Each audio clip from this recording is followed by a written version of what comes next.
Welcome to the Metal Pit Podcast. This is where we dig deep into the riffs, the legends, and the chaos that make heavy metal what it is today.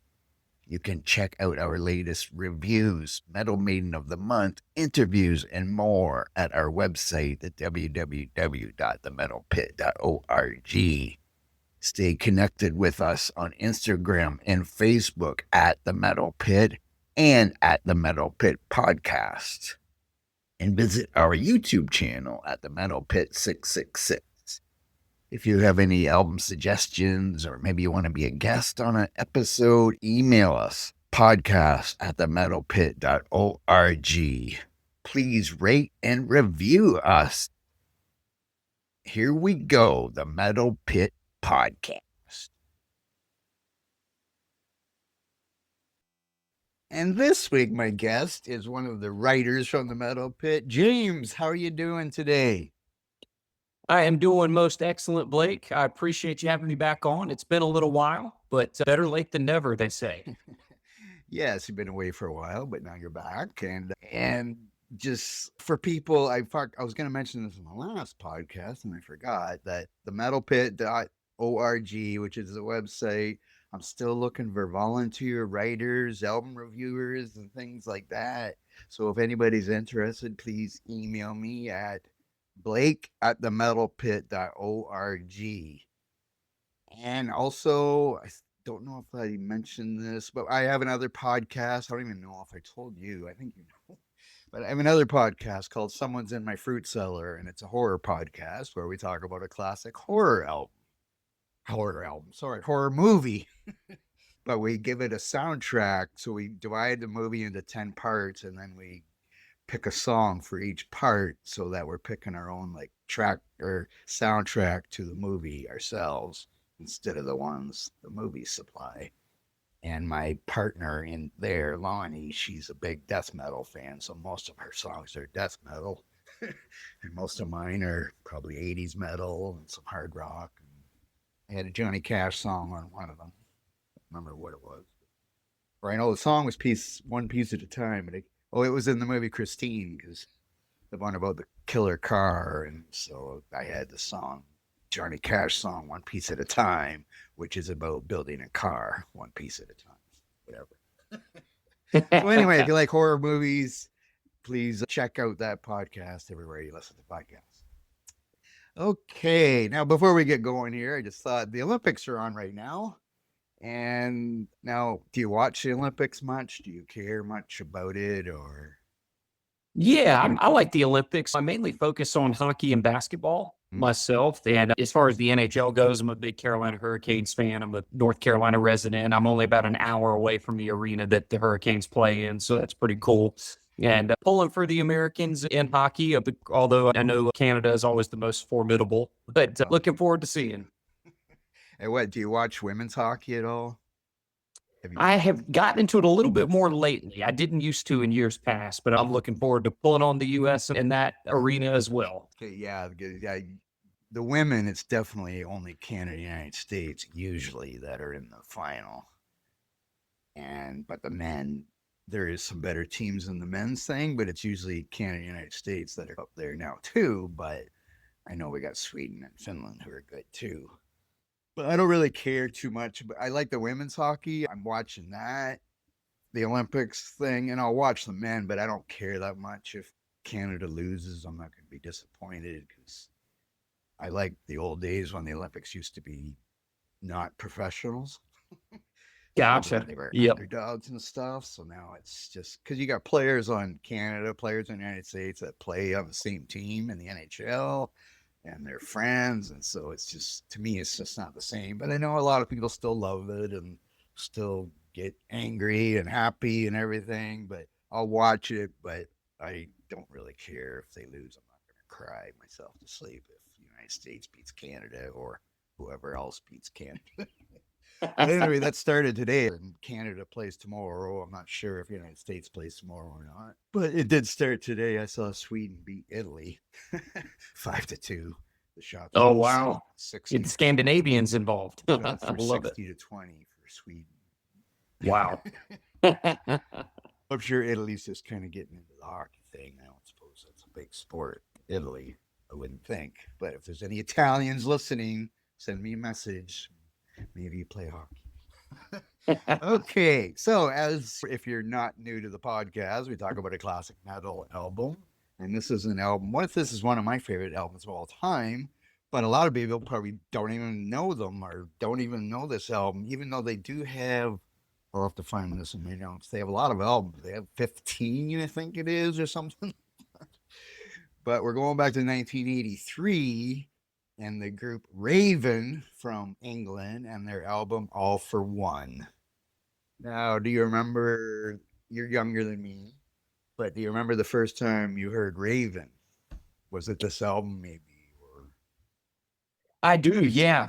So Raven is one of those bands that I got into a little bit more recently, actually. I know they're a classic band. Of course, I was born in 1990, so I was not around for a lot of these classic bands' heydays, Saxon and Motorhead and Priest and Maiden and all the rest, and Raven, of course.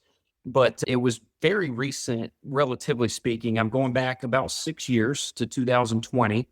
Of course, no secret that 2020 was a difficult year for most of the world for a whole different reason. But one of the bright spots was there was a lot of good music put out that year, and one of those was an album by Raven called Metal City, and that album is just absolutely ferocious.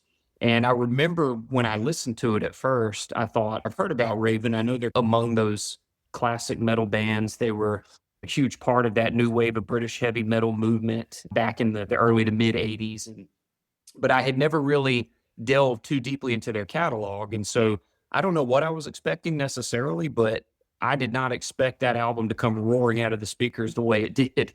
And so that was actually my intro was 2020's Metal City. And then I started working my way backwards. And I really think probably their last four albums or so, going back to, what was that album called? Black Through Fire from 2009.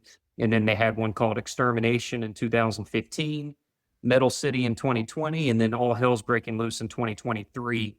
And I think these last four have been as heavy as anything they've ever put out. So I went down the rabbit hole after Metal City came out that year while everybody was quarantined, and discovering new music was one of the activities that I really dove into head first when not a lot was going on socially and we were all working at home and itching for things to devote our attention to keep from going loopy. That's my discovery period for Raven. yeah, now I was just trying to look at their discography. Their first album was Rock Until You Drop in 1981, so All for One is their third album.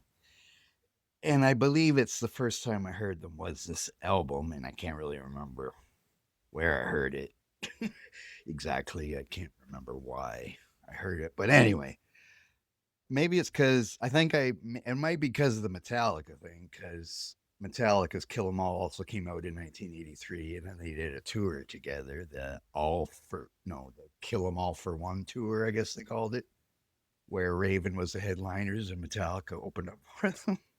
But so that might have been why I checked them out, maybe because I already knew Metallica, I think. So I'm thinking maybe that's how it was, but it's kind of hard to remember way back all those years. But because I just looked through my vinyls that I have too, and I don't have this on vinyl, but I do have Stay Hard, The Pack Is Back, Life's a Bitch, Nothing Exceeds Like Excess, their next four albums. I have those on vinyl, but for some reason I don't have All for One on vinyl. So I don't know if I had a cassette. I must have had a cassette of that one or something like that. Unless I got it from Napster. I don't really remember. I don't think Napster was around back in 1983 though. Not yet, anyway. So anyway, the band members, let's see, the original on the All for One album, we got John Gallagher and Mark Gallagher, who of course are still in Raven today. John is the bass player and the lead vocalist. And of course, his brother, Mark, is the guitarist. And then on the drums now is a guy named Mike Heller, who has been on the drums since 2017. So that would be the drummer of these later albums anyway. And of course, on this album, All for One, it's Wacko where's his name? Sorry. Rob, is it Rob? Yeah, Rob Wacko Hunter. I can't remember why he's Wacko, but he used to wear a hockey helmet when he played the drums, and I got a few notes about that kind of stuff. But anyway, let me go back to my notes here. Do I have anything to say? Yeah, see, they were formed in Newcastle, England in 1974 by the two brothers that I just mentioned. They they're not really maybe a part of the new wave of British heavy metal, but they are British and they're heavy metal. They were just a little different than your Iron Maiden and Judas Priest, I guess. They were, I think they might have inspired thrash a little bit, even though they're not thrash, but they are fast. Play pretty fast anyway. And I know, well, they helped Metallica out by letting Metallica open for them, and then Metallica got huge and Raven didn't. Even though this album, I don't know, I listened to this album. It's a great album. And I don't think there's one song on here I don't like. And I didn't really talk to you about this before, but of course, there was a re release of this album, which came with 3 bonus tracks, but we're just going to do the 10 songs that were on the original album. And what were the bonus tracks? I got it right here. One was with Udo Dirk Schneider helping sing. That was Born to Be Wild. I think they were doing a cover of Born to Be Wild, and he was a guest singer on. And then they had a song called The Ballad of Marshall Stack, which is a great song title. And then Inquisitor was another one. And I guess they re-released it again, and now there's live songs on it. But anyway, let's see. What else do I have to say about them? I already said, I think we'll just get to the songs. I mentioned the Metallica thing. They went on tour, the Kill 'Em All for One tour. And that really, it says they showed Metallica how to do stuff live, which is probably not true, but that's what they say. Okay, so we're going to get to the songs here. So it starts off with the song Take Control. And what do you think of, now you're going to have a different, because since you went back in time to listen to this album. But anyway, what do you think of the lead track, Take Control?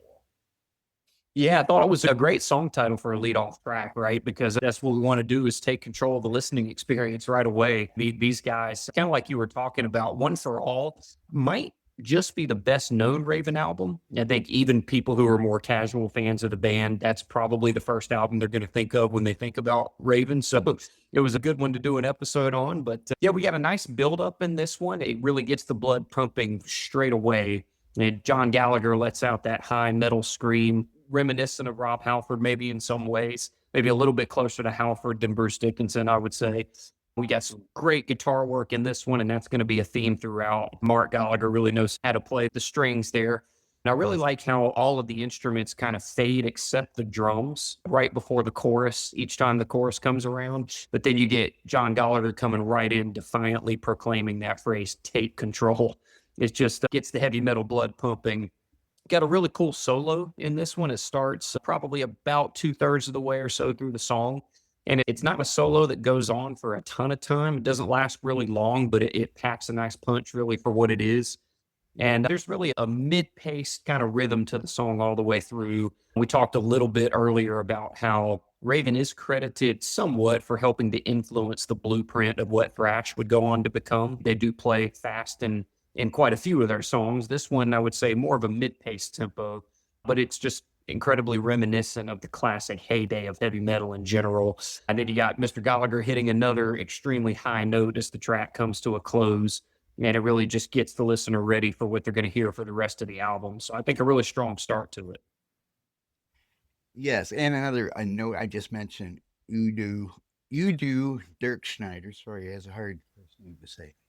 He also helped produce this album, and along with Michael Wagner, who is a legendary producer too. So yes, and he also does some backing vocals. Udo does on, I think, on the track All for One, maybe on other songs, but I know on that one for sure. But I just thought I'd mention that.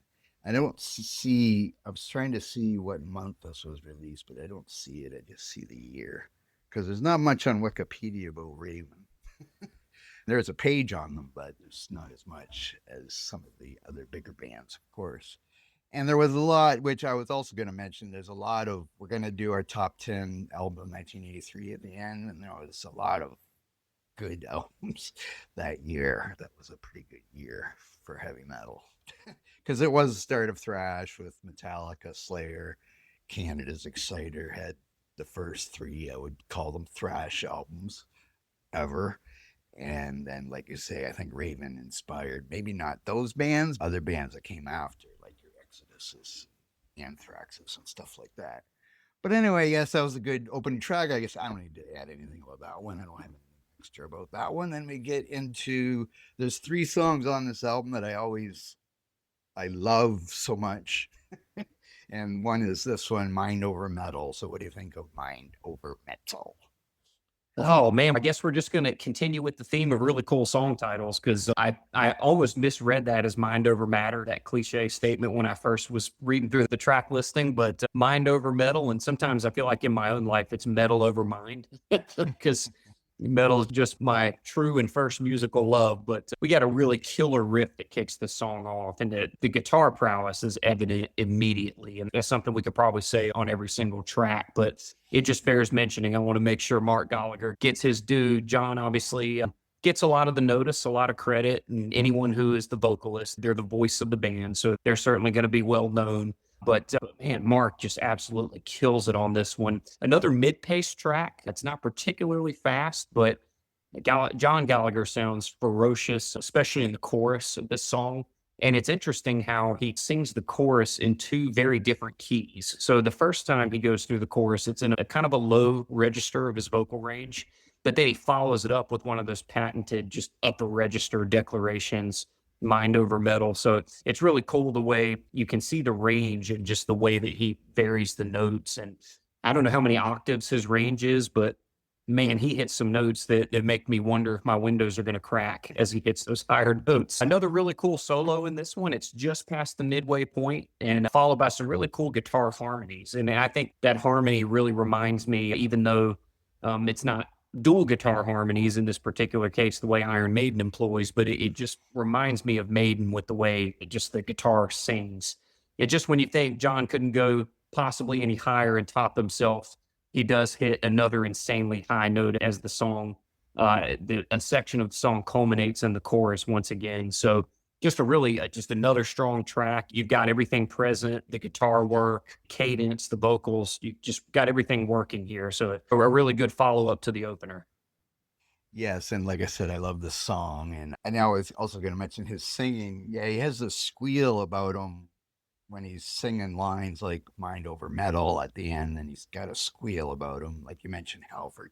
I never really thought of him as sounding like that, but he does have a squeal that he puts in there a lot throughout every song, but in his singing, and it's good. And yes, I love the guitar solo on this. And I just made a note of the opening line of the song is amplifiers humming, and you don't have no choice. I don't really know what that means, but I love the amplifiers humming line anyway. And then later on, they said 50,000 watts of power picking at each brain, which I guess that means each brain of people that are watching them play their Mind Over Metal. I don't know. But yeah, that is a good title. And I'm surprised that's the only song that I can ever recall called Mind Over Metal. It seems like people would have ripped that off because it's a good title. But I don't think I've ever heard that before. But anyway, so then we get to Sledgehammer Rock. And this is like a stomping kind of anthem. What do you think of Sledgehammer Rock? Yeah, absolutely. At the risk of sounding like a broken record, I won't keep talking about the song titles here, but other than to say, when you see the word sledgehammer, you got to feel like you're in for a pretty good track. At least you hope so. And this one, really cool song. And for me, I don't know if other listeners get this vibe, but I almost get an AC/DC type of vibe from it, especially as the guitar work really kicks in kind of right out of the gate. It's almost like I can close my eyes and visualize Angus Young doing his patented duck walk across the stage while playing this song for a bunch of adoring fans. That's at least what the riff reminds me of anyway. But this is Raven, and Raven does add their own touch to the song, and it's mainly due to another strong vocal performance from John. That's probably another broken record. That's a theme throughout the album and really the band's catalog in general.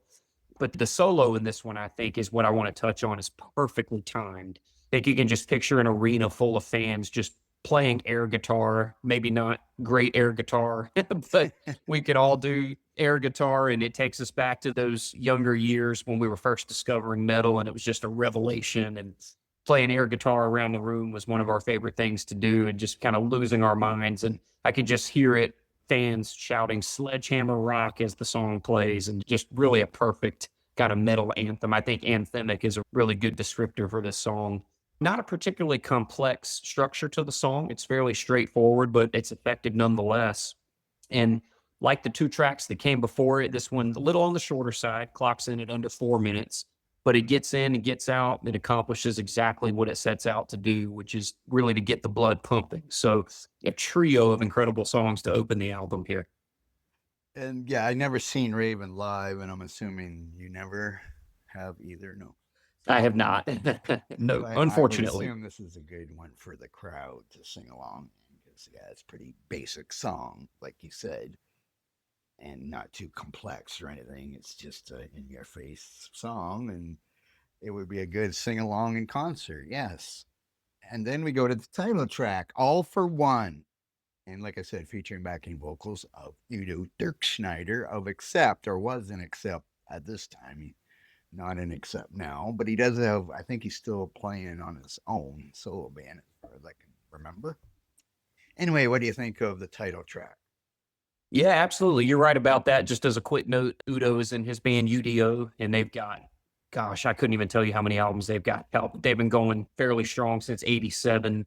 There was that sort of second break from Accept, or second return to Accept, I should say, in the kind of the early to mid '90s for Udo before he broke away completely. So really cool to hear him in this song. And we got the title track. It's in some ways the centerpiece of the album. And man, when those vocals kick in and you hear that familiar phrase, "all for one, one for all," you think about the Three Musketeers, maybe. If anyone's familiar with that literary work, but you just can't help but to start headbanging when you hear those words. And this one, I think, finally picks up the pace just a little bit, has some very solid drum work going on here. And at the beginning of each verse, it's a really cool structure where it's really just drums, a couple of strums on the guitar strings. But then as each verse progresses, the strumming becomes more rapid. So you almost get that more thrashy feel. Not that it's necessarily straight up thrash, but it's a thrashy feel to it as that strumming picks up. And the heaviness of the main riff is really what shines through here. And in case I haven't said it enough, Mr. Gallagher, he's jumping up into the upper register again here, hitting some seriously high notes. And you're right, it's not that he sounds like Halford in terms of his voice quality, but really just making that comparison of getting into that upper register and hitting notes that you wonder how a human voice, particularly a male voice, can get up into that register. Really great work from Mr. Gallagher there. And got to touch on the solo again in this one. It does a nice job in the track in general. It really builds the anticipation in the listener. You're expecting a solo in pretty much every song from this band. They've got the prowess to do it, and it's always good to hear it. That it builds the anticipation with some great guitar work that's about to be unleashed here with the solo. And as the song concludes, I think anthemic was another word that came to mind once again as I was listening to this one. All for one, one for all. It's that rallying cry for heavy metal fans, right? It's a brotherhood. Metal, I think, maybe more so than just about any other subgenre or genre, really, of music. It's more of a brotherhood. There's a close-knit quality to the metal community that maybe you don't necessarily see in pop music and things like that. So I really think this is a great anthem for metalheads everywhere. Yes, and I like the chorus. I find it a galloping kind of lead up into the chorus, the music, I guess, galloping in there to do the one for all for one. And then, of course, the album, this is the title track, and I'm just reminded of the album cover they're looking at. And I did mention the band members, but just so, yeah, it's a three-piece band, of course, the bass, guitar, and drummer. And so the cover has three guys holding the swords, a la the Three Musketeers, like you mentioned. And so I guess that's probably where they got that from. The all for one and one for all, just like the Three Musketeers and whatever. But anyway, so yes, and I don't have to add anything to that. You already covered everything. Then we got this back to the vinyl days, I guess. This is the last track of side one. Number 5 is Run Silent, Run Deep, which I find is probably the most different song of all the other songs on this album. Would you agree? Yeah, totally. We get a little bit of a different song here, as you said, and this one's a little bit longer. I believe it clocks in at a little over 5.5 minutes. So we get a little bit more of a build-up. The song has a little bit more room to breathe.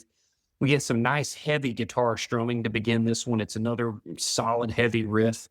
And yeah, it gives it room to build rather than diving straight in. And don't get me wrong, there's nothing wrong with a song getting right to the point when it comes to heaviness. But in some ways, it's nice to see a song build, get a little bit more complex structure to the song.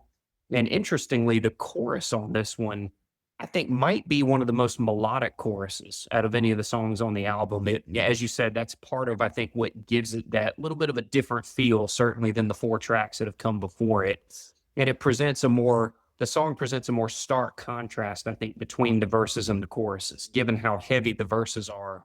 Then when that melodic part comes in, I won't necessarily compare it too strongly to a power metal type of feel, but I think that just the idea of melody really kicks in and it's very well balanced with the heaviness. So I think it's a unique quality to this song that, as you said, really helps it to stand out from the rest of the track listing.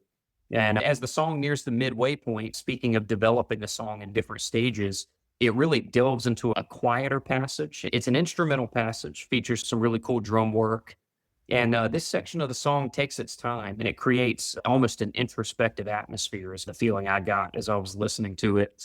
And it's not necessarily something I would say about a ton of Ravens material, but it works really well in this song, I think. And within the last minute and a half or so, the song kicks back into full force after that slower passage.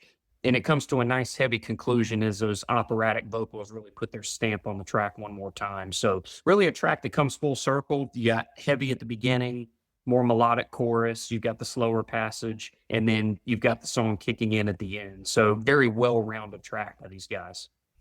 Yeah, it's more of a progressive like song, but it's not like it's nowhere near being a ballad or anything like that. But it's just slower, of course, than all the other songs. And like you mentioned, it slows down in the middle. Kind of reminds me of like the middle of Rhyme of the Ancient Mariner, even though that was 13 minutes long. This is only 5.5 or whatever. But there's just the part in the middle that kind of reminds me of that. And his solo in the middle of the song is a kind of a melodic, slower solo. But yeah, it's not a ballad, but it's just a little slower than the rest. But like you said, it picks up at the end and then gets fast and just fades out, which is unusual actually. But groups fade out. I think a few of the songs did that on this album, where usually you don't, like Metallica. I don't know if they ever fade out a song. It's always a big bang at the end, but I don't. But anyway, yeah, that was definitely a different song compared to all the rest. So then we go to this lovely song, Hung, Drawn, and Quartered. Hey, what do you think of this one? We've referenced Accept a couple of times already tonight, right? We were talking about Udo and his days there. So Hung, Drawn, and Quartered is actually the title of one of my favorite modern Accept songs. It was a song, I can't recall if it was the opener or if it was the second track, but it's on Accept's 2012 release Stalingrad, which is their second album after the Reformation with Mark Tornillo on vocals. And so anyway, the Accept theme seems to continue running here, but this one's another heavy track, some fantastic guitar work right out of the gate. It's another one that clocks in at over 5 minutes long, but in contrast to the one that came before it, even at 5 minutes, I would still say this one gets right to the point with the heaviness. It doesn't take a ton of time to build. It jumps right in. And really during both the verses and the choruses, I think we can pretty clearly hear that blueprint being laid for what would become the thrash sound a little bit more clearly in this song. As we mentioned before, this year is the same year that Metallica put out Kill 'Em All, which was essentially the birth of thrash. And Exodus fans may quarrel with that just a tad bit because Kirk Hammett, of course, was in Exodus before he left to join Metallica. And I've read over the years that Exodus's debut album, Bonded by Blood, could have been ready to be released in 83, the same year that Kill 'Em All came out. But I can't recall exactly what happened. There were some delays. I don't know if it was with the record company or some issues within the band. I'm not sure exactly what it was, but that's why Bonded by Blood didn't actually get put out till 85.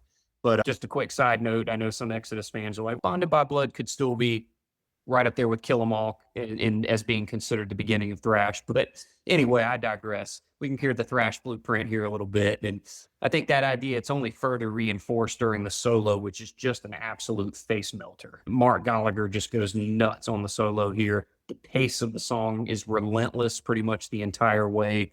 And John Gallagher, once again, seems to vacillate a little bit between that high melodic vocal style that he does so well and that grittier thrash shout. Speaking of sort of the thrash theme, a lot of what characterizes the vocal style in thrash bands is more of a shouty type of vocal.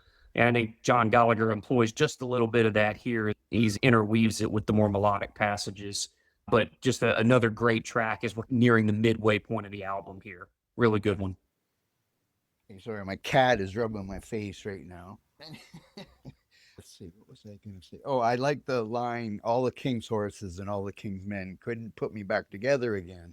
Now, I didn't have, like I said, I didn't have the vinyl of this album, and I don't think I ever read the lyrics of this. But I think when I think back to listening to it, I think I always thought they were talking about Humpty Dumpty, which of course that is from. But I was thinking they were saying all the king's horses and all the king's men couldn't put Humpty back together again. But it's actually couldn't put me back together again. My cat, you're making noise. Sorry. And I also love the line split from ear to ear. And I'm not going to try to sing, but he does that in his high pitched thing there. And that's really cool. Okay, now to another one. Now they never had any hits, but this could have been a hit or a heavy metal hit anyway. But we go on to Break the Chain, which could be, I don't know, this could be the first song I ever heard by them. Maybe I heard this on a compilation album or something. I don't know, but it just sounds like this is the first song that I ever heard by them. But anyway, what do you think of Break the Chain? Goodness, we could keep with the theme of anthemic statements, right? This is another one that really could embody what classic heavy metal was all about. Break the Chain is reminiscent of that sort of rebellious stage that we go through as teenagers, maybe when we're first discovering metal, for those of us that discovered it when we were in our adolescence. And so Break the Chain can really be a nice anthemic rally cry for metal fans like we were talking about. So back to a little bit of a slightly shorter track here. And I think another one that gives off an AC/DC vibe. And I don't know if that's just because I'm a massive AC/DC fan, so I can hear their influence in a lot of areas. And they did have an album out this year that's really good. So it's definitely on the faster side in terms of the pace, but it also feels very deliberate. So those two might sound contradictory, but it feels like they're deliberate in the song, meaning they know what they're trying to do and they're building to it, but at the same time, it's in your face fast, pretty much from the get-go at the same time. So it's a little bit of an odd dynamic for them to pull off, but they do it really well. And when you hear John Gallagher proclaim break the chain, once again, you can easily picture a crowd of fans in a live setting pumping their fists as he's proclaiming that. And one thing that came to mind, there's a guy named Scott Waters who fronted a thrash band called Ultimatum for about 20 years, from 1992 until 2012. And he's got a YouTube channel now where he talks through some of his new vinyl records that he's getting. And back in, I think it was in 2020, when he was showing the Metal City album that he acquired from Raven.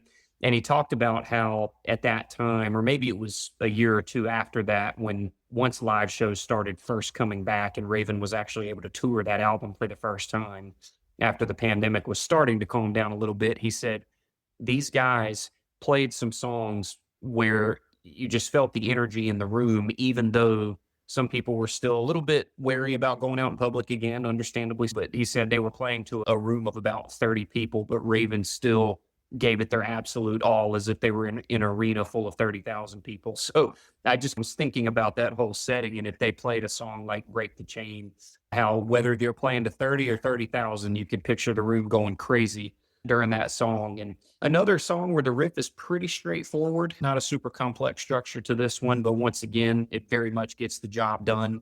We get a solo during the final minute of the song, and it's well placed because it doesn't necessarily follow that standard pattern of verse, chorus, then the solo, then chorus at the end, a standard approach to the song. But rather than plopping the solo down right about the midway point or 2/3 of the way through, or it comes in essentially at the end. So I think it's a well-placed solo that gives it a little bit of variety. And overall, another really solid track. One that seems to harp on that message, that common rallying cry of break the chain, whether it's a disenfranchised teenager pissed off after a bad day at school, or Whether it's folks coming home from a hard day at work, we can all shout along, break the chain, and really have a lot of fun doing it. Very cool song. Yes, and yeah, you can even. I'm just reading the lyrics again because this isn't something I did. But I used to read the lyrics when I would get vinyl of bands, and they had the lyrics in them. So cassette, the lettering would be too small if it even had the lyrics in it. 'Cause a lot of times they didn't back then.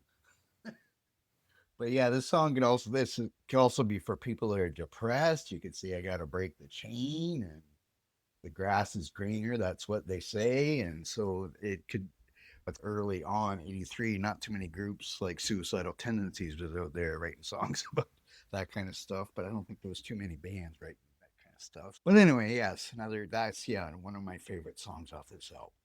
And then we get to track 8, Take It Away. And what do you think of that one? Take it away, man. As we come to this one, that's what I want to say to the boys in Raven. Take it away, because this album is really incredible and I really love it moving from track to track. I'm ready for more every time the previous track ends. So just a classic heavy metal riff that kicks this one off right away. If you think about some of the great riffs that if someone were asking you who maybe wasn't familiar with heavy metal generally, they say, give me an example of a really great riff that just embodies classic metal. You could pick this one and you would not be making a bad pick.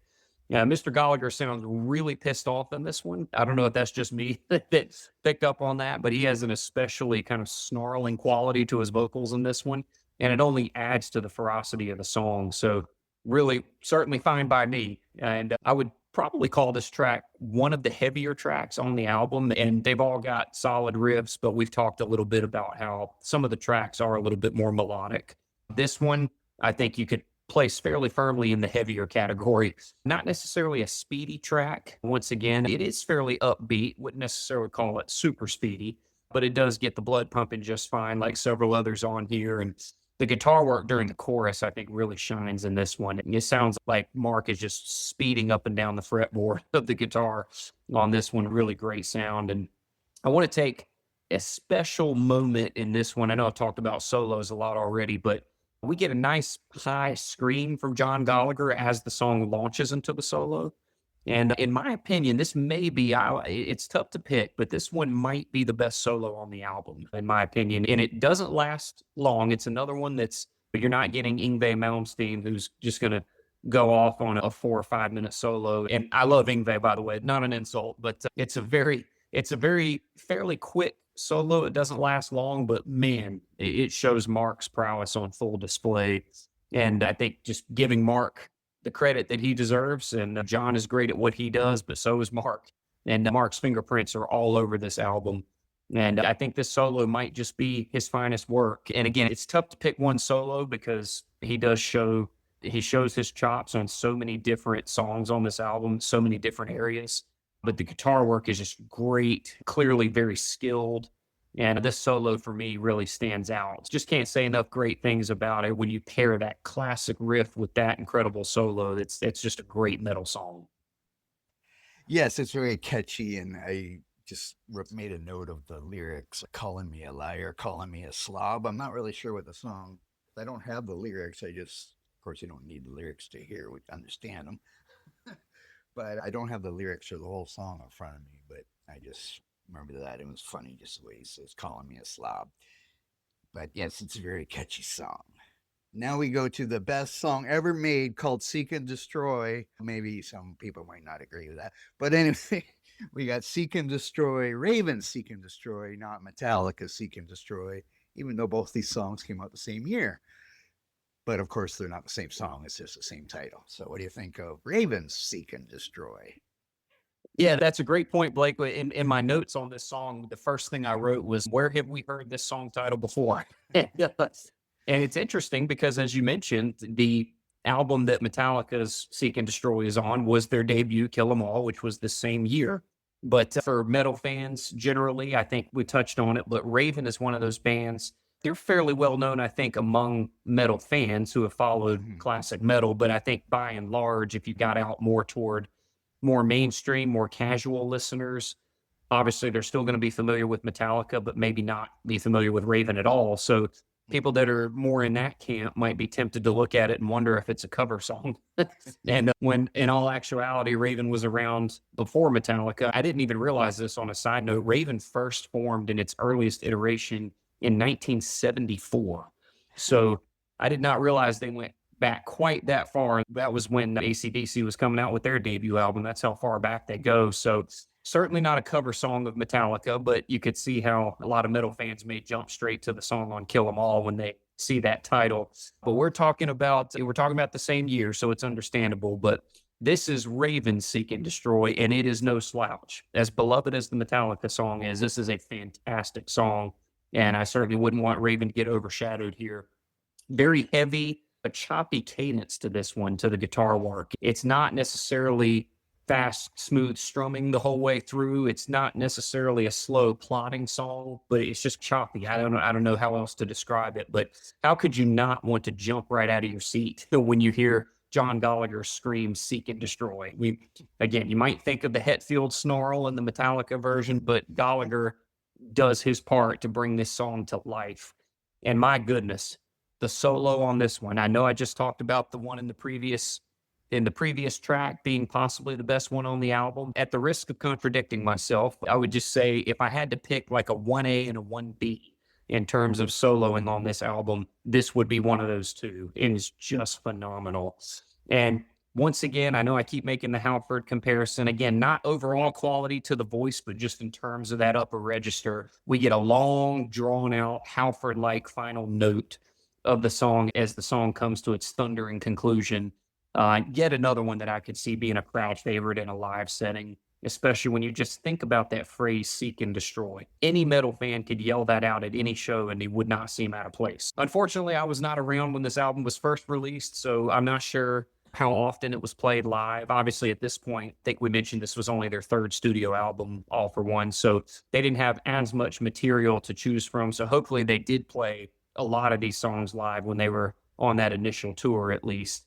But man, this one is just tailor-made for the live setting. So fantastic song.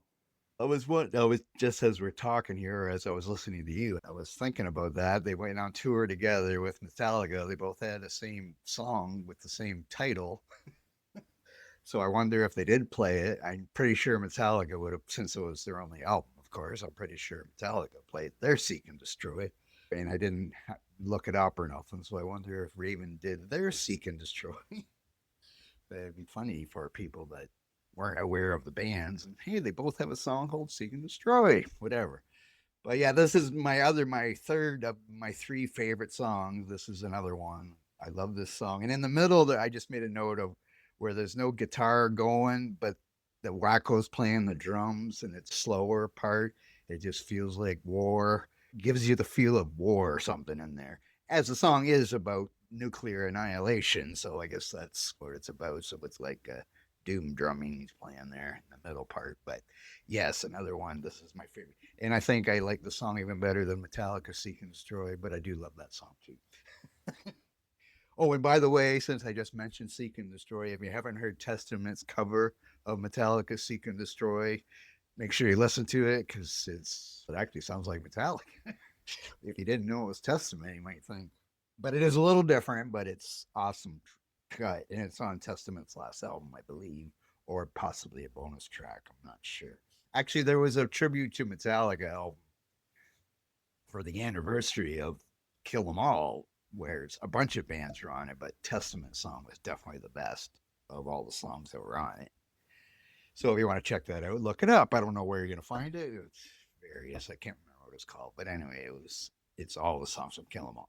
Anyway, back to Raven. So we end up with, now we have two songs. This is the only weird thing about this album, is that there's two songs with rock in the title. That's the only kind of weird thing.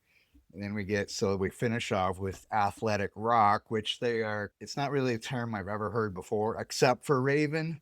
And it's supposedly something to do with the fact that they wear football and hockey equipment sometimes live, because the drummer likes to hit his head and use hockey gloves or something on the cymbals and things like that. So anyway, this is the closer, Athletic Rock. And what do you think of this one? Yeah, I guess we're keeping maybe with my AC/DC theme, right? Putting the word rock in a lot of song titles, and they had it all through their song titles and album titles as well. So we get our second track on this album with the word rock in it. And interesting, like you said, an interesting sort of phrase there, athletic rock. And hey, these guys must sweat off about 10 pounds of their body weight at every live show because they're from clips that I've seen online on YouTube and things from their live shows, they really go at it. I don't know, maybe this they credit some of this music for getting them, helping them stay in shape while they're on the road. I don't know. But yep, this is the album closer, and or at least on the standard version. I know we talked about how they had some bonus tracks on another version, but Athletic Rock, this one's another hard rock and roll sounding riff. To me, it sits at the nexus of three different sounds: rock and roll, hard rock, and heavy metal all at the same time. And obviously, there's some overlap with those, but it really seems to sit in the sweet spot with all of those different styles. And the main riff, I think I wrote down, it helps the listener conjure up images of hopping on a motorcycle and just tearing up the highway, right? You can almost smell the beer and the gasoline flowing during this one. These guys are taking the road back in the days before the internet and cell phones and things like that. And getting on the highway and tearing it up, I'm sure, was a favorite pastime of a lot of folks who might have listened to this type of music. So it's really just throws back to yesteryear, if you will, thinking about it and listening to it now. This is another chorus that has very melodic quality to it, but it always maintains its heaviness simultaneously. So it's another one of those songs that strikes a really good balance between those two. It just goes to show you that heaviness and melody don't have to come one at the expense of the other, right? They can both be maintained and done really well, and they certainly do that in this song. During the final couple of minutes here, Mark Gallagher launches into yet another blazing solo. It's impossible not to break out the air guitar during, and look, it's okay. No shame in that, no matter how old you are. Air guitar, it's a great pastime, so feel free to break it out listening to this song. And as it ends, we get that main riff coming roaring in again, and you just can't help but think about how well this song embodies classic heavy metal's heyday once again. John Gallagher lets out really, it's almost sounded like some growls at certain points in this. And you also get the melodic high screams as well. This song brings the album to its worthy conclusion, I would say. And just overall, just been a blast to listen to the album. Tracks 1 through 10. You mentioned it at the start, Blake. There's just not a weak track on the album. Fantastic. Whether you're in the car heading down the road, whether you're at the gym or wherever else the desire strikes, it's easy to see why this album is so beloved in hardcore metal circles. So a great conclusion here.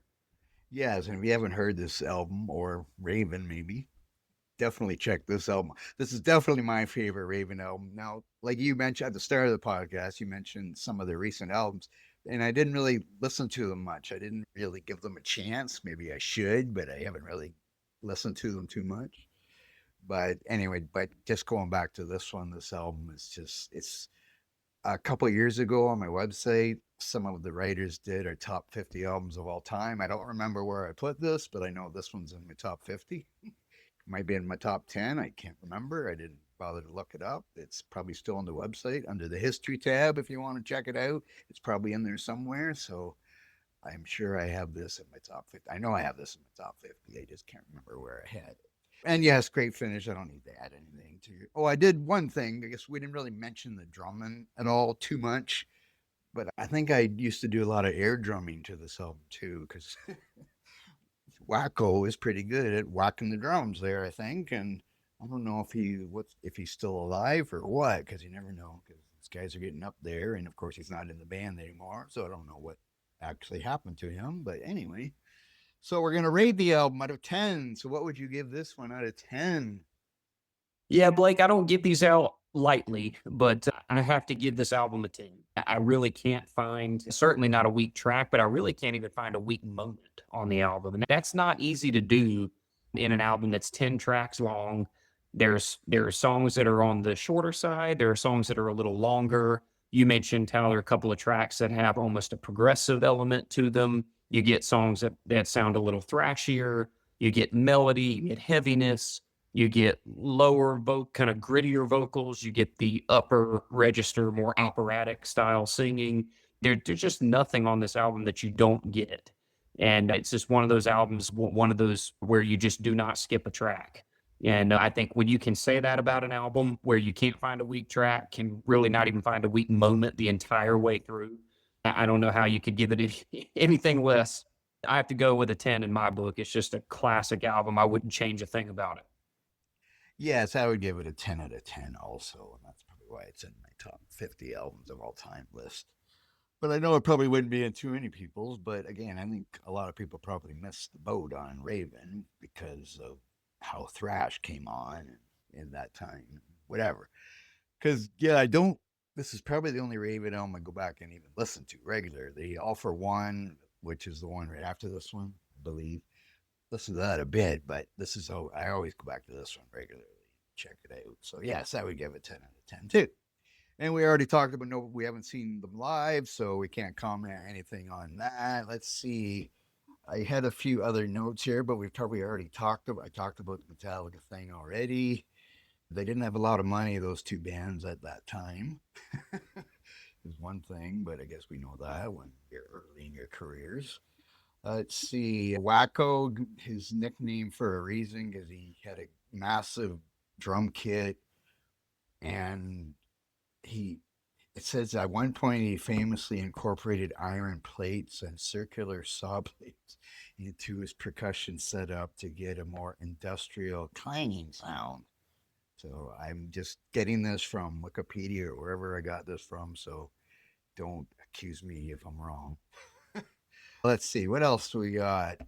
I don't really think I have anything else.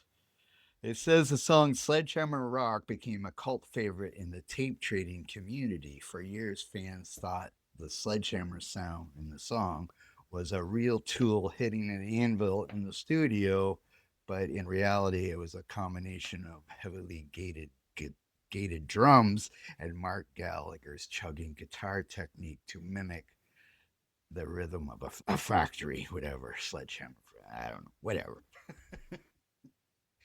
Okay, so now we're going to do now our top 10 albums of 1983. Now I've probably did this before. I did the last podcast. I did King Diamond 1987, and I probably already did a top 10 for 1987 before. So sometimes my list will be different, even though it's supposed to be my top 10 from that year. Whatever, it can always be different. Now I did do something a little different here. I'm going to do my top 10 first. Now I'm leaving out Canadian bands out of this top 10 list. And then I'm going to let James do his top 10. And then I'm going to do my top 6 Canadian albums of 1983 after that. And 2 of them would have made it into my top 10, but I just thought I'd split them up so I can mention more bands because there's so many good albums that year. So let's hear, or no, I'll do mine first. And I'll just whip through these because, like I said, I've probably done it before. And okay, so first I have Metallica, Kill 'Em All. That would be my favorite album of the year, probably just because I heard it as soon as it came out in 1983. Hit the Lights. I heard Hit the Lights on a radio metal show, and I fell in love with Metallica instantly. And it's the start of thrash metal, no matter what other people might say. And I realized the Exodus story you were saying, I don't know why it would take 2 years before they could release their album. So I don't know if it really was ready before the Metallica or Slayer albums. But I love Exodus and I love Bonded by Blood album. So I'm not disputing anything. I just don't know why it would take that long. And I don't remember the story either of why it didn't get released. But anyway, so Metallica number 1. Number 2, I got Ronnie James Dio with his first solo album, Holy Diver. Number 3, I got Iron Maiden with Peace of Mind, their 4th album. And number 4, I got Ravens, All for One, which we just talked about. 5, I have Slayer, Show No Mercy, which is my favorite Slayer album. Sorry, everybody that loves Rain and Blood, but still, Show No Mercy is my favorite Slayer album. Number 6, I have Crocus with their album Headhunter. And that's another group where that album is just way above anything else they did, in my opinion. It's that album, Headhunter. So I love that album. Number 7, people probably won't like this, but who cares? But I got Black Sabbath's album Born Again with Ian Gillan, because that's actually my favorite Black Sabbath album, which I know is cruel to say that to Ozzy fans and Dio fans, but I love Ian Gillan, and this album doesn't really sound like Black Sabbath in a way. It sounds more like Deep Purple, but that's probably just because we're getting the singer from Deep Purple. And I listened to a lot of Deep Purple back then too. So anyway, number 8, I have Alcatraz with No Parole from Rock and Roll. And that, of course, features Yngwie Malmsteen on the guitar, which you talked about earlier. But that's a great album. Graham Bonnet is vocalist, but it's, of course, a little more not as thrashy as some of the heaviers as some of the stuff. But anyway, I think it's a great album.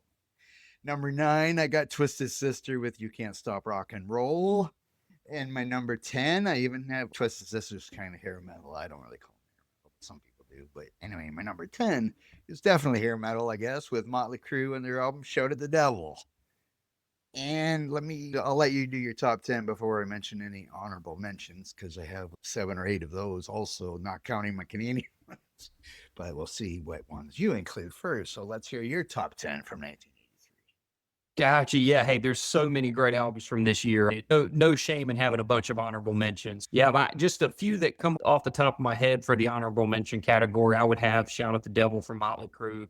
Great album. Have to go with Bark at the Moon from Ozzy.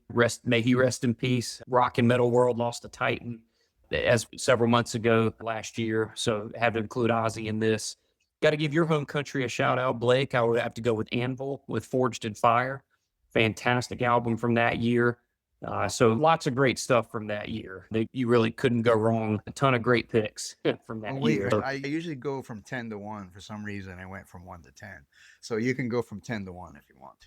Gotcha. Yeah, absolutely. It's all good. Coming in at number 10 for me, another shout out to Canada. I'm going with Heavy Metal Maniac from Exciter. It's a fantastic album. We all know about the speed metal blueprint. Really, when you think of speed metal, you think of Exciter. And a pretty cool fact that Dan Beehler was able to be the drummer and the vocalist. How many bands have a drummer doubling as the vocalist? I'm like, how in the world can you play a genre like speed metal and still have enough breath in your lungs as you're playing the drums to be able to sing well? So really cool, but just a great album, one that never, ever gets old. Coming in at number 9 for me, it'll be the album we talked about here in this episode, All for One from Raven. Lots of great albums from Raven, and this may just be a product of my age and when I discovered them. Metal City from 2020 is my favorite Raven album, but All for One is right up there, probably at number 2 for me. Great album there. Number 8, I've got Holy Diver from Dio. We all know the story there. Dio had just come off a couple of years, or a couple of great albums, I should say, with Black Sabbath, Heaven and Hell, and Mob Rules. And then after those monumental albums in the world of heavy metal, he went on to form his solo band. And Holy Diver, just one of the all-time great heavy metal albums. I don't even think that can be disputed. Coming in at number 7 for me, I've got Peace of Mind from Iron Maiden, and that may be a little bit lower down the list than some people would have it. It is my second favorite Maiden album, just behind Number of the Beast, but just a great album all the way through. What can you say? It was a young Bruce Dickinson, and Bruce still sounds really good today, by the way. So that's no slight at the modern Bruce Dickinson, but man, he was just young, vital on that album. And the album cover, A Peace of Mind, it's like, I don't know if it's supposed to be if Eddie's supposed to be mimicking a mental patient, but it looks like someone who's been chained in a padded room. So pretty cool cover there. What rebellious teen didn't pick that off the shelf just to drive his parents crazy back then? Peace of Mind from Iron Maiden coming in at number 7. Number 6, I've got Balls to the Wall from Accept. And speaking of young and vital, that was certainly not their first album. I can't remember which album that was in their catalog. They had several before that. It came out just after Restless and Wild, which is another fantastic album. But Balls to the Wall, when you think about the riff to the title track in that album, you wouldn't go wrong if you said this riff is heavy metal. It's just incredible. And in fact, if you hear the current Accept singer Mark Tornillo talk about how he came to join Accept, he talked about how there was a movie called The Wrestler back in 2008. Mickey Rourke was in that movie, and that soundtrack featured Balls to the Wall, the title track of the album. And it was a pretty popular movie, did well at the box office, and apparently caused Accept to experience a little bit of a resurgence in their popularity. And that, in many ways, led to Accept reforming with Mark on vocals. This is probably going to sound heretical to most. I actually prefer the Mark Tornillo era of Accept. I just love Mark as a vocalist, and maybe modern albums having a little bit more punch with the production is part of it too. But But nevertheless, Udo was in the band, of course, when Balls to the Wall came out, and just another album that does not have any tracks to skip. So had to include that in here. Going into my top five, coming in at number five, I've got Power in the Glory from Saxon. And I had the pleasure of doing an episode of this podcast with you, Blake, for that album, Power in the Glory, sometime last year, I think it was. But fantastic album there. That was, that had to have been Saxon's, fourth or fifth album, I think, by that point. Yes. So very prolific band, of course. Now sitting here in 2026, they have 24 albums and are working on album number 25 just to show some longevity. But Power in the Glory, just a great album from start to finish. Coming in at number four for me, this may be one that not as many people know about. It's an album called Loose and Lethal by the band Savage. Not sure if it's as well known. I think in more hardcore heavy metal circles, it's a pretty widely revered album, but not one that's super widely known as you get out into more of the casual level fans of heavy metal. But man, Loose and Lethal, the first time I heard it, I thought, what is this? And how have I missed this for so many years? Obviously, we're talking about a year before I was born for its release, but in the years since, as I discovered heavy metal when I was 10 years old and been listening to it ever since. I'll be 36 this year, so I've got a little bit under my belt now, about a quarter of a century of listening to heavy metal now for me. And I don't know how I missed that album, but Loose and Lethal by Savage. If you are someone who has not heard of that album, please go give it a shot because, man, that thing is heavy. Production is great. The guitars sound like a buzzsaw. Cannot recommend that one highly enough. Coming in at number three, this will be fairly familiar to most people. It's Another Perfect Day from Motorhead. And this was an album that was, at the time, not particularly well received by large swaths of the Motorhead fan base. If you remember back to that album, it was the first album where Brian Robertson came over, guitarist from Thin Lizzy, came over and joined the band. It would go on to be the only Motorhead album that Brian Robertson would play on, but a lot of fans weren't particularly happy with the album at the time. They were coming off of that string of albums, whether it was the debut or Overkill or Bomber, Ace of Spades, lots of beloved albums, Iron Fist, that all led up to Another Perfect Day. And it was that trio of Fast Eddie Clarke, right, Filthy Phil Taylor, and Lemmy. So a lot of people love that classic trio, and they were not together anymore. And so in comes Brian Robertson from Thin Lizzy. It's a much more melodic album than what people came to expect after those classic albums that are so beloved. And Brian Robertson, Lemmy would talk about how he would go on stage wearing like these satin shorts and like loafers and just refused to get into the Motorhead look. And it very quickly got under the guy's skin, from what it sounds like from hearing some of those old interviews from Lemmy as he was discussing that time period from the band. But needless to say, in more modern times, it's interesting how that happens with the passing of the years and the generations, and how attitudes towards an album can shift. And that album now is pretty highly regarded by a large swath of the fan base. So it's interesting how that happens as new generations are exposed to the album and have maybe differing opinions than those who were around at the time it was first released. But I think just a great album, Another Perfect Day from Motorhead. Coming in at my number two, you could probably see this coming from my references throughout this episode, but that's Flick of the Switch from AC/DC. Another album that wasn't necessarily particularly beloved when it came out. It was the third album with Brian Johnson on vocals. We know about the tragic passing of Bon Scott in early 1980. Later that year, during that summer, they put out Back in Black, the first album with Brian Johnson, and followed it up with For Those About to Rock, We Salute You the very next year in 81. And so by the time they got to Flick of the Switch in 83, they had given Mutt Lange the boot, the guy that had produced the previous three albums, Highway to Hell, Back in Black, and For Those About to Rock. And the band decided to produce this one themselves. It's a little bit more raw in terms of the sound. It's not quite as polished as you would have heard on the previous few albums. And a lot of the song titles seemed like to contain some of the same ideas, right? They had one song was called Nervous Shakedown, and then there was a song called Brain Shake, right? Just a few of the themes running through the album, but I think it is fantastic. It's in my top 6 AC/DC albums in their catalog, and they have 16 albums. So for me, it's that top third, or maybe just outside that top third, but really great album. Rising Power, House is on Fire, Landslide is a great song. And for me, the crown jewel of the album is a song called Badlands, which just has a really killer, hard edge, bluesy riff to it. Can't recommend Flick of the Switch highly enough from '83, an album that, again, because of the sound and maybe some of the more recycled ideas that a lot of people felt were becoming repetitive at that point, never bothered me one bit because AC/DC does what they do. They make no apologies. They're not trying to reinvent the wheel. They're just going out there and rocking hard, and that's what this album does. I mean, my number one, you probably could have guessed it, same as yours, Blake. It is Kill 'Em All from Metallica. It is the rise of thrash. And like you said, as I was talking about it earlier, I don't know exactly if that story's ever been corroborated about Exodus is Bonded by Blood, but we do know Kirk Hammett was in Exodus before he got to Metallica, so maybe there's some truth to it. I'm not sure, but Kill 'Em All, Metallica really changed the game with that release.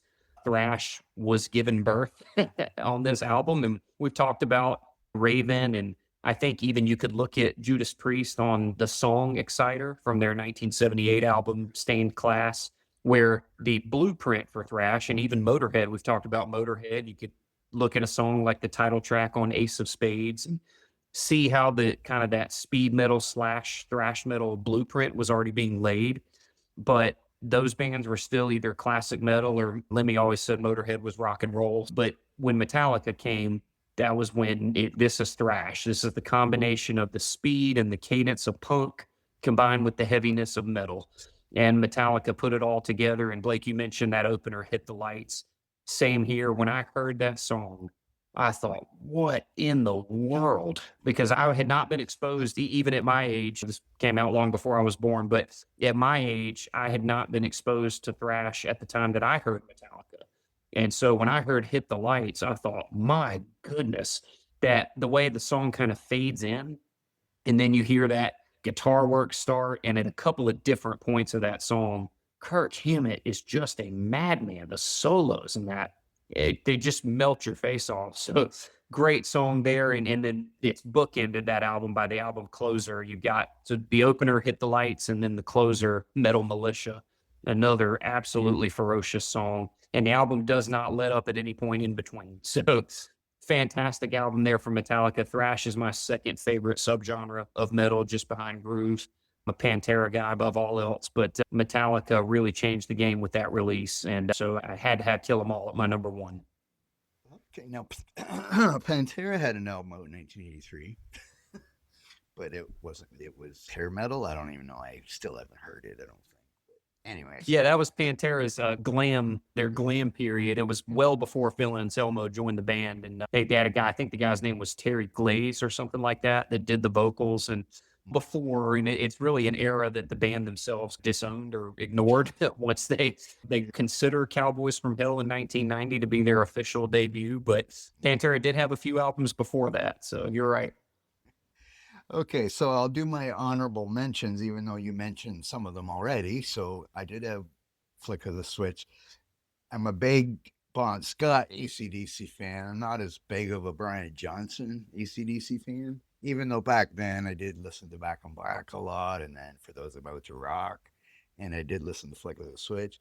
But now as I go back, Flick of the Switch is the one that Brian Johnson sings on that I listen to the most. I never go back to listen to Back in Black anymore.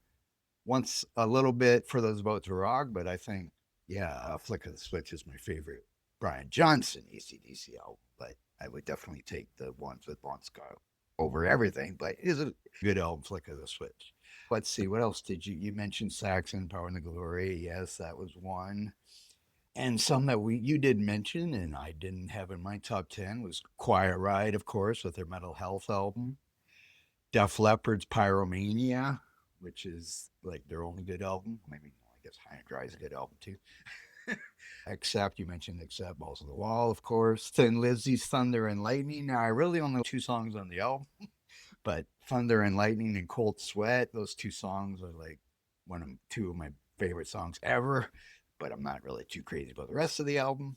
And we have some females back in 1983. Girl School had their album called Play Dirty. I'm not sure which album that was of theirs, but that album was out. And Rock Goddess had 2 albums that year, and they were a 3-piece female band. And the one album was called Hell Hath No Fury, and the other was just called Rock Goddess. But they had 2 albums in one year. But I love those 2 albums too. And let's see, Sabotage also had an album in that '83 called Sirens, but it was really the one after that they really kicked in, and that was Hall of the Mountain King, was the next one. Which, and I think that's all the. Oh, and Fastway was another group I was going to mention. You're talking about Motorhead, and I really loved Fast Eddie Clarke when he was in Motorhead. So when he left, I didn't really focus too much on Motorhead anymore, even though I did later on the No Remorse album or whatever that was, compilation album thing. I did So Killed by Death. I really like that song, and I did some of the other songs. But anyway, the Fastway album, again, it's another album I really only 2 of the songs. But Easy Living and Say What You Will are just 2 great songs, and like it's too bad the rest of the album wasn't more like those 2 songs. But anyway, I always like Fast Eddie Clarke. Okay, so now I'm going to do my top 6 Canadian hard rock heavy metal albums of 1983. And this again, because there was so many albums, I thought I might as well get. So hopefully Canadian listeners are still listening, and you can tell me what you think of my list here. So my number 6 album is the Killer Dwarfs debut album, which was just called Killer Dwarfs. Have you heard of Killer Dwarfs? Okay. Absolutely massive fan. Love Killer Dwarfs. But one of the things I just wanted, I'm not going to mention anything about the songs. If you want to check out the Killer Dwarfs, go ahead. They're kind of hair metal, but not so much the crew hair metal, just hard rock, whatever you want to call them. But the album, they were all short guys in the band. So the album cover for this album is a picture of their heads as if they're not tall enough to be in the picture. So there's a bunch of black space above their heads. But I just thought it was funny. It's a funny idea for an album cover because they were short. My number 5 is the Headpins and their album Line of Fire. Headpins were more hard, just they wouldn't be called metal at all, I don't think, just kind of hard rock. But Canadian band, female vocalist Darby Mills, and they had a big hit with Don't I Make You Feel, which I think is on the Turn It Loud album, even though that album does sound more heavy metal than this one. But anyway, I got the Headpins on there. My number 4 is Triumph with Never Surrender. And this is, you mentioned the Exciter and how the singer is a drummer, and Triumph, the drummer, is also the singer. Even though the guitarist Rick Emmett does sing sometimes too, but Gil Moore, the drummer, and he had a big drum kit.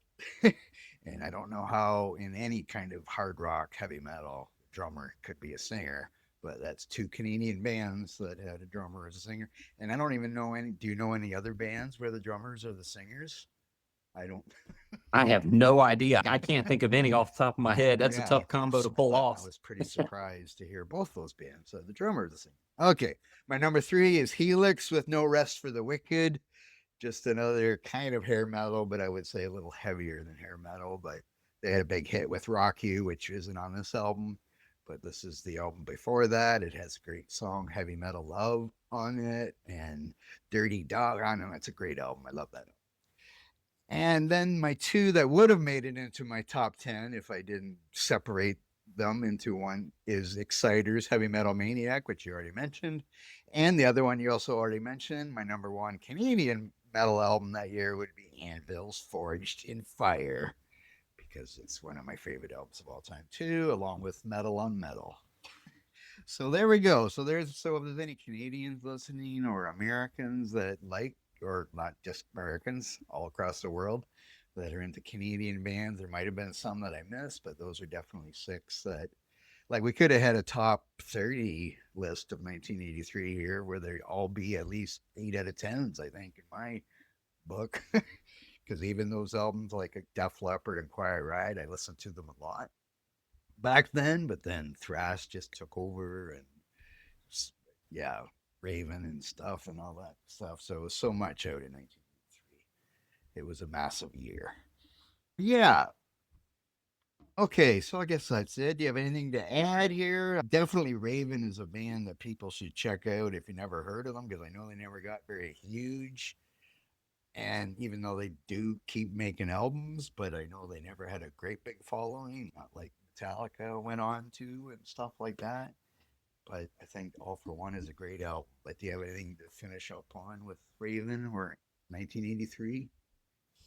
Yeah, I would just echo those sentiments. Anyone who is either not familiar with Raven at all, or maybe just kind of surface level and maybe heard an album or two, I would strongly encourage you to go back through the catalog when you have the time, because they really deserve to be bigger than they were. And I know a lot of people have their biases towards certain bands, and not every band could be as big as Metallica. I get that, but Raven does have just a fantastic discography. I think there are a couple of albums toward the mid 80s. I think it was, oh goodness, where was it? Stay Hard from 85 and The Pack is Back from the following year in 86 that were maybe a little less enthusiastically received. But it was a fairly common theme during that time, as those were major label albums. The label was pushing them toward a more commercial sound.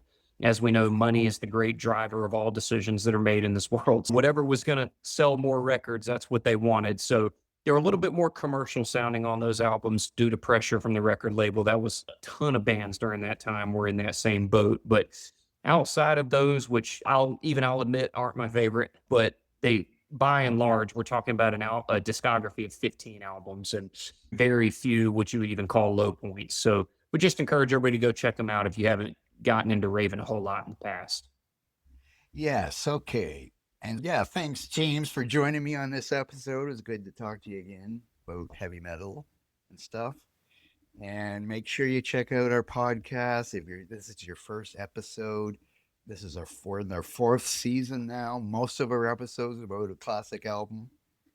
The last one was King Diamond's Abigail, so go check that out if you haven't already. And so thanks everybody for listening. Make sure you subscribe or rate or whatever you have to do wherever you listen to our podcast. Thanks everybody, and goodbye.